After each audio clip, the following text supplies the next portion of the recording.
Hello, ladies and gentlemen. My name is Christopher Barnett, and I am here with one of our Hall of Fame inductees for Blackman High School. If you don't mind introducing yourself. Absolutely. My name is Alex Johnson.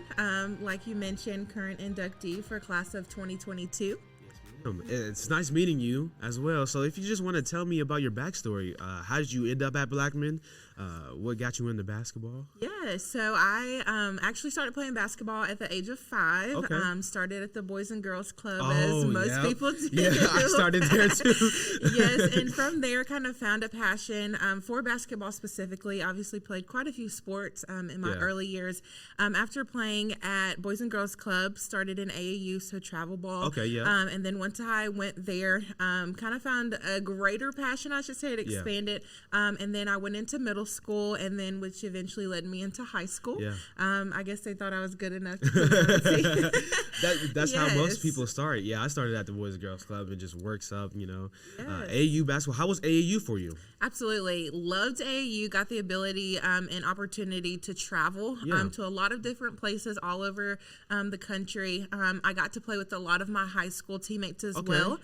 So we got to play year round together, which was a really neat opportunity and not what a lot of students or athletes got to see whenever they were playing at the high school level. Yeah. So how'd you switch from going to Boys and Girls Club to AAU traveling everywhere?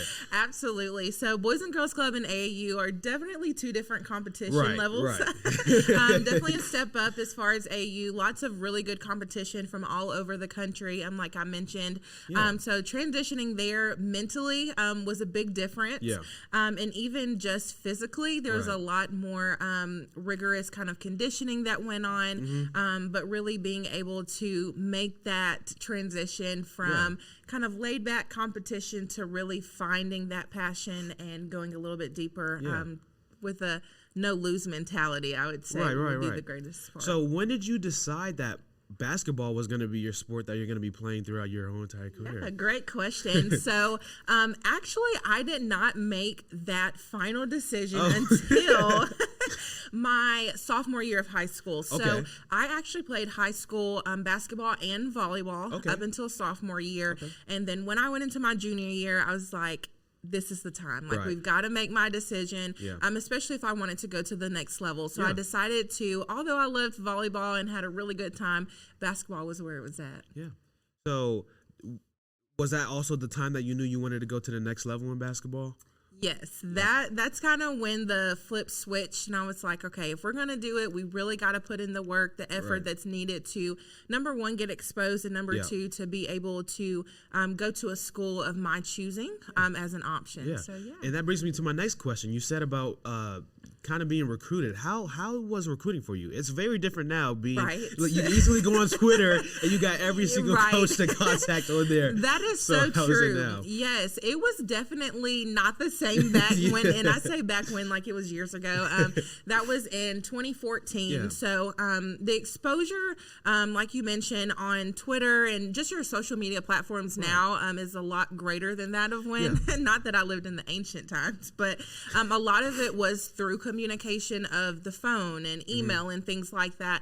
But my entire experience was phenomenal. I was recruited by numerous universities and colleges around the country. And I ultimately came down to 3. That was MTSU, Belmont, and Ole Miss. Ooh. Yes, I know. Top schools right there. Yes, I visited all 3 of them. And ultimately, I joked in my speech today. I told my mom I was going as far as California. In the back of my head, I knew I wasn't going that far. And that's the reason I came down to those 3, close enough to obviously play basketball, but more importantly, the biggest thing for me is always family and support and being in a close proximity where they can at least come and see me if they choose, which they did. And so I think the biggest thing that made me commit to MTSU was the distance, but also that family feel and sense of community that I saw as soon as I walked on campus. Okay. Yeah. So being such a good student athlete here, what was your favorite part about being a student athlete at Blackman? I think the best thing was actually just the energy and the vibes that I got when I stepped onto the court. The support was unmatched. Obviously, even to today. Some of the biggest rivalries are Riverdale and Blackman. Those are some of the best games. Even Oakland, I think, became a rivalry at some point. And that's kind of what made my time here outside of the relationships that I made. Those are friendships and relationships that I've kept with me, whether they've been my coaches or my teachers. When I came back today, there were so many familiar faces that I saw that are still here. And so that's always super rewarding. So when you won the Wendy's Heisman, what feeling did that bring to you? Yes, I feel like I'm always so humble when it comes to my reward. It. I mean, that's a huge accomplishment. Yes, not everybody can do that. Yes, absolutely. So with any type of reward, or accolade, I always attest it back to my team. Without my team, obviously, I couldn't do it regardless. And so that feeling, obviously, the feeling of excitement, I always feel like I'm kind of like laid back in a sense where I'm like, okay, I got the award, but my team did X, Y, and Z. So I think that's the biggest thing for me in any award. Super exciting feeling, but knowing what led me to that point was more than just myself, and it was obviously a team collective. So what was the hardest part from going to middle school, high school, and then to college? I mean, what was the hardest part about that? Big difference, right? Yes, very big difference. Middle school to high school, I think the biggest part was not necessarily the competition, as I did. Obviously, it was very competitive in middle school, and even played with some of the girls that I transitioned into high school with. It was more so the conditioning. Yes. Oh, man. Tell me about that. The conditioning was a lot different. Coach Chad Hibden was phenomenal, and I always tell people the transition from high school to college, I think, was one of the smoothest because he set us up to be successful. Not only obviously personally, but as an athlete as well. And with that, we conditioned like crazy. We had 2-a-days in the summers. I will never forget running Barfield Hills, running down at the football field, running the track. I mean, it was grueling some days. But I will say, all in all, while it seemed impossible in those moments, breaking through and persevering through those obstacles, just mentally more so, is really what I felt like helped me transition a little bit smoother into college, because it was, if not the exact same, maybe a little bit of a step up, but it was mentally, I felt like I was prepared and physically to go into what was expected in college. So how did you get yourself through that mental challenge? Like, that's a big mental challenge you got to get yourself through. A lot of people just think like, oh my gosh, I can't do this right now. Absolutely. So how did you push yourself through? I would say the biggest thing that has pushed me through mentally is talking to myself. That may sound funny, but really it's talking to myself and telling myself that this is only a moment in time, that there is a greater reward to come. And then also to remind myself of where I'm trying to go, where we're trying to go personally as individuals, but also as a team. Like, are we trying to win state? Are we trying to win the conference? And taking it like small milestones at a time is ultimately what helped me push through those mental roadblocks. Don't get me wrong, there were some tears shed. There were some tears shed, but ultimately just reminding myself of the ultimate goal, which was typically like a championship or a conference of some sort. So So what advice would you have for the young women here at Blackman High School, the ones that are even playing basketball? Absolutely. I think, and being a mother, obviously, a take of being a young lady and just knowing where you want to go. Number one, give yourself grace. There is so much, I feel like there's so much kind of pressure on society now to have your life together or be this certain type of person. Remember to give yourself grace and be uniquely you. And I would also say, with being uniquely you, know that you are enough. And that anything that you want to accomplish, you can absolutely do it, and don't let anybody tell you that you can't. I like that there. So my last question for you, throughout your whole entire career, what was your favorite part? Oh, goodness, that's hard. I think throughout, are you asking in terms of high school? High or school, college. Okay. I'll say like high school or college. Right there. I will say if I had one memorable moment, and I'm going to give you two, just because it's hard. Yeah. In high school, I will say winning the state championship. Oh, yeah. And we won 2, but I think the biggest thing, and we talked about mental kind of push through. And so for me, I remember getting hurt in the state championship, and I got hit in my eye, and I just thought it was done. I was like, that's it. But the game wasn't over. Right. So being able to push through that, and then ultimately seeing that mental push through come to fruition was one of the biggest kind of moments for me. And then obviously winning the state championship for the first time. You can't beat that. And then also in college, I would say would be winning conference championship my freshman year, and then getting the opportunity to go to the NCAA tournament was super neat. And I hope anybody who plays basketball, if they decide to go to college, gets that opportunity. It's one that obviously everybody doesn't get, but even to get to set foot on a court and get exposure is one that's unmatched. Right. Absolutely. Well, it was nice talking with you, and congratulations on being inducted into our Hall of Fame. Thank you. And I love your story too as well. Thank you. But ladies and gentlemen, that has my name is Christopher Barnett, and my name is Alex Johnson, and that is our interview. Hello, ladies and gentlemen. My name is Christopher Barnett, and I am here with one of our Hall of Fame inductees. If you don't mind introducing yourself. Hello, everyone. I am Shelby Campbell. And it's nice to meet you, and congratulations on being one of our Hall of Fame inductees. So much, Chris. So, if you don't mind me asking, I'm just going to ask you a couple questions. So, if you don't mind just telling me the time that you wanted to focus on basketball and knew that you were going to pursue it as a career.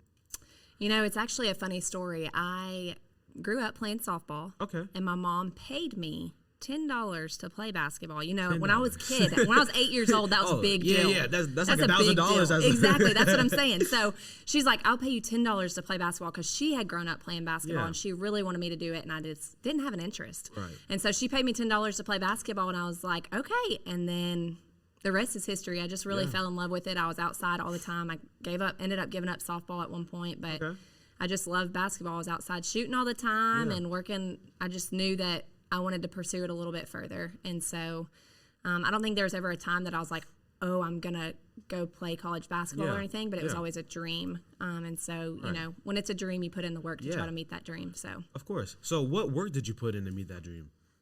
I was up all the time shooting. A lot of times you have to give up a social life. Right. And so I would go outside after I would get home from practice at 8. And as long as I had my homework done, I'd go outside and I would shoot until midnight. My parents would honestly end up having to come in and be like, hey, people are sleeping, you need to put the ball up. And I would play with my brother, and I would go to parks and play with boys, because I knew that was going to challenge me a little bit differently than it was playing with girls.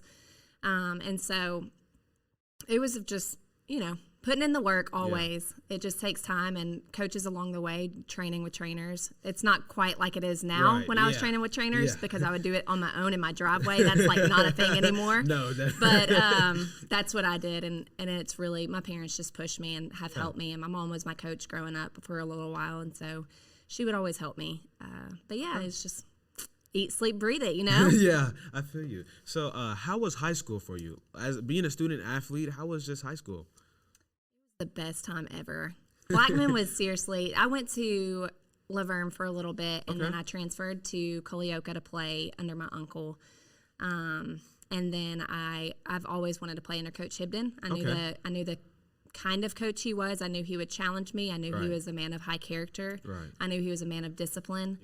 And so I really I wanted to play for him. And so I came here, and I didn't just get to play for an amazing coach and get to help be a part of an incredible program with a lot of great teammates, but I also got to enjoy the high school experience of Blackman High School, which embodies a lot of high character people, a lot of people who are ready to pursue their academics as well as athletics. And so having people come alongside me and do that, while also having the pep rallies, and it's just it was so much fun. High school is just something like there's no experience like it as far as the community goes. You see people every single day.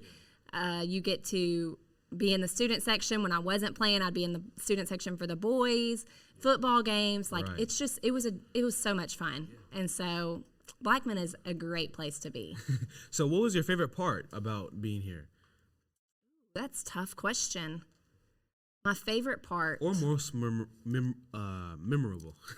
I would say, really the football games. They were so much fun. They were. I mean, we had so much fun just being in the student section. That was where it all started. Right. We'd paint people up. We'd tailgate before games, like with a bunch of friends, and we'd come and we'd have the time. I remember after the last game of my senior year of football, we'd literally just sat in the middle of the football field, and just sat there and we're like, this is really it. You know, basketball was great, and I love my experiences and the friendships and all that comes with it. But I'm always thinking outside of basketball. I always wanted to be the player that had more to me than just basketball. Yeah, and exactly. so, basketball was always great, and school was always great. My teachers were great, Miss Stone, Miss Cook. I don't know if y'all know them. I know Miss Stone is an assistant principal now. Yeah. But they were my teachers here, along with many others, and they were incredible too. So just the all around. I don't know if I could say a favorite memory, but football games were a lot of fun. So what was the biggest change from high school to college? I know that you said it was hard to leave it, but what was the biggest change? From high school to college, as far as basketball went, or as life? Let's say basketball.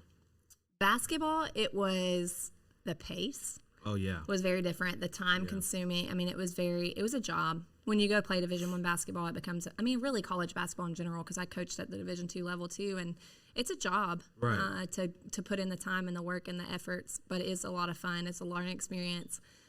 You're playing with a bunch of people that have put in the same work you have, you know, and so it was a challenge though, because the pace is so different, and you're having to really step up every single day. Right. Like, there really is no days off when it comes to playing college basketball, but it was an amazing experience for sure.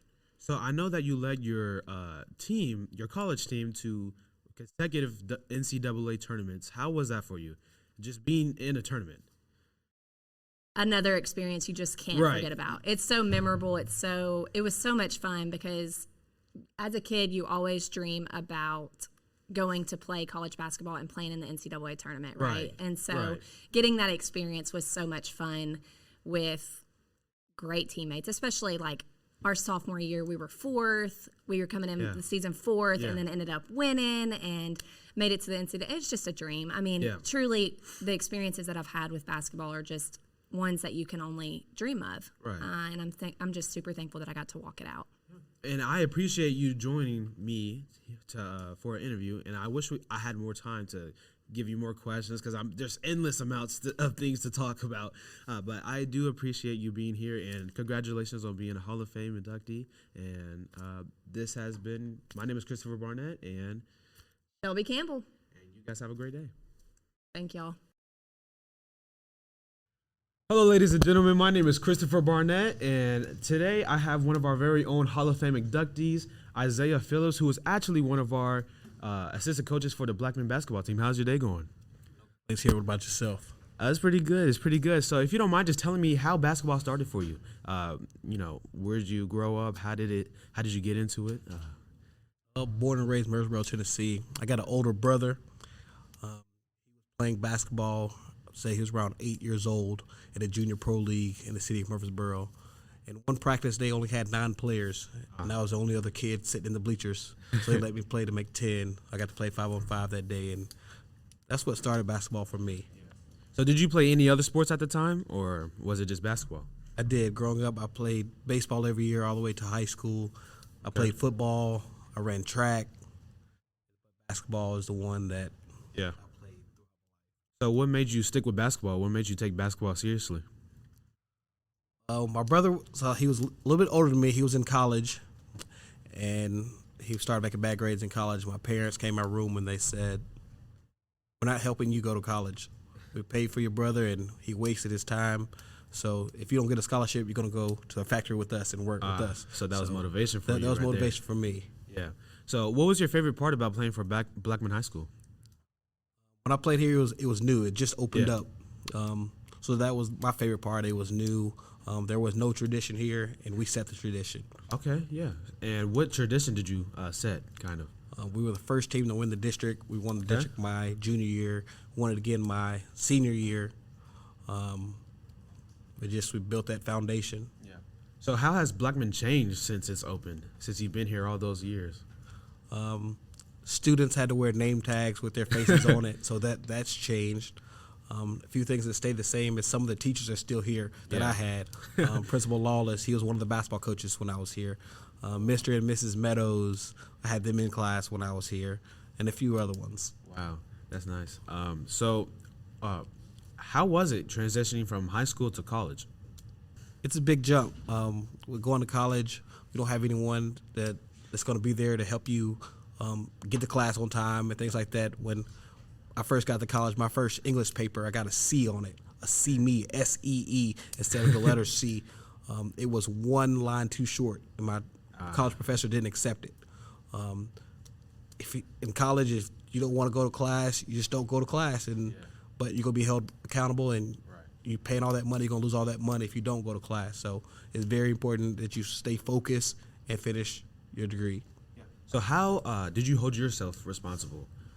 I was playing basketball. That's what held me responsible. So I went 2 years at Columbia State, and I was on scholarship. And if I didn't go to class, then we would have to pay for it. Our whole team would have to pay. If one person missed class or if one person was late, we'll spend the whole 2 hours of practice of running. So that's what held me accountable. And then my family as well. I didn't want to let them down. Yeah. So what made you want to become a basketball coach and teach young students here? Well, I always loved basketball. Right. And I wanted to coach, and teaching was the only way to get in the school system, to be a coach in the school system. And then another thing about teaching, spring break, summer break, fall break, Christmas break, and all the breaks that came along with it. So do you have like a saying that you say to all your students or athletes that come in? Do you have one important speech or line? I do not, but we just try to get 1% better each day. Right. So every day we will try to improve on what we did before and get better. So what do you focus on coaching on? What do you focus? The mental, physical? We focus on each individual's strengths, and we try to hide their weaknesses. Either we're getting better, working on those weaknesses, or we try to hide them from our opponents. Okay. And if you don't mind telling me, what is one thing that you love about basketball? Or just that you love about the sport in general? It's a game. Right. I like playing little games, even if it's checkers or Connect Four. I like to use my brain to try to out-strategize the next person or my opponent. So I know that you played with David Price. How was it playing with a future MLB star?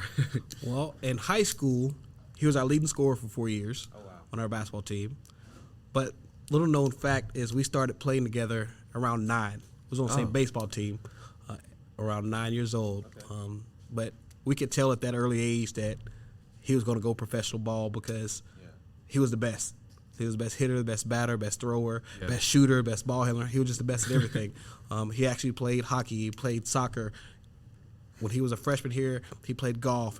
He was just the best at everything. So we knew at an early age. So did you learn anything from him, or did you pick up any skills from him? Yeah. When you play with someone that's a lot better than you, you raise your game and try not to let them down. So, all right, Coach Phillips. Well, that's all the questions that I have to ask for you. I appreciate you talking with me and giving me the chance to meet with you. Ladies and gentlemen, that's going to be it for us today. Go Blaze. Go Blaze.